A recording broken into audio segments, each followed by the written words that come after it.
सतवास पंचायत सुरमान्य सरपंच और उसके पति द्वारा रची गई साजिश में तहसीलदार ने 15 सालों से एक मकान में रह रही एक गरीब महिला अपने 2 मासूम बच्चों के साथ गुजारा कर रही थी।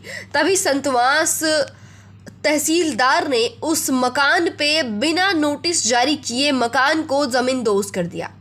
फरियादी महिला पुष्पा नायक का ये कहना है कि जो नोटिस उन्हें मिला है वह किसी और के मकान का था, ना कि उनके मकान का, मगर गांव के सरपंच पति महेश ने मेरा मकान तोड़वाया है।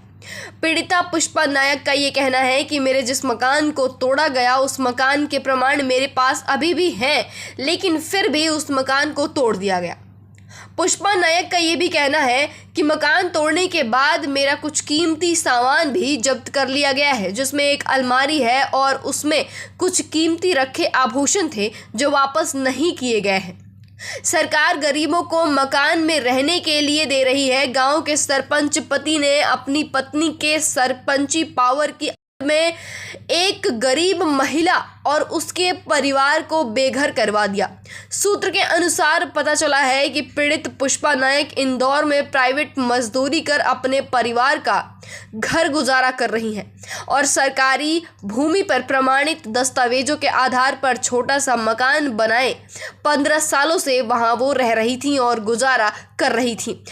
मगर गांव के कुछ आपत्तिजनक लोगों ने अपना ईमान गिरवी रख उसे गिरवा दिया और पुष्पा नायक को घर से बेघर करवा दिया। यह माना जा रहा है कि स्वयं सरपंच का मकान एवं आसपास की 5 एकड़ की जमीन पर सरपंच ने भी कब्जा किया है, लेकिन शासन को सरपंच का घर नहीं दिखाई दे रहा है, या फिर इस सरपंच की आड़ में या सरपंचाई की आड़ में खेल कोई और ही खेल रहा है। ये क्या जिम्मेदार अधिकारियों को एक छोटा सा घर ही दिखाई दिया?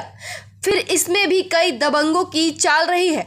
अगर इसमें सरपंच पट्टू बाई उसके पति महेश केवल की चाल है तो बिल्कुल इन पे भी कार्रवाई होना चाहिए। घर में रखी अलमारी में आभूषणों का हिसाब कौन देगा, ये सबसे बड़ा सवाल अभी तक खुल के सामने आया है। इस मामले की कड़ी से कड़ी जानकारी और निंदा होनी चाहिए और इस पे जांच होनी चाहिए और जिम्मेदार लोगों को जवाबदेही भी रखनी चाहिए इस बात को लेकर। आखिर एक बेगुनाह और गरीब औरत जो अपने बच्चों का भरण पोषण कर रही है, अचानक से कैसे कोई उसको घर से बाहर निकाल सकता है?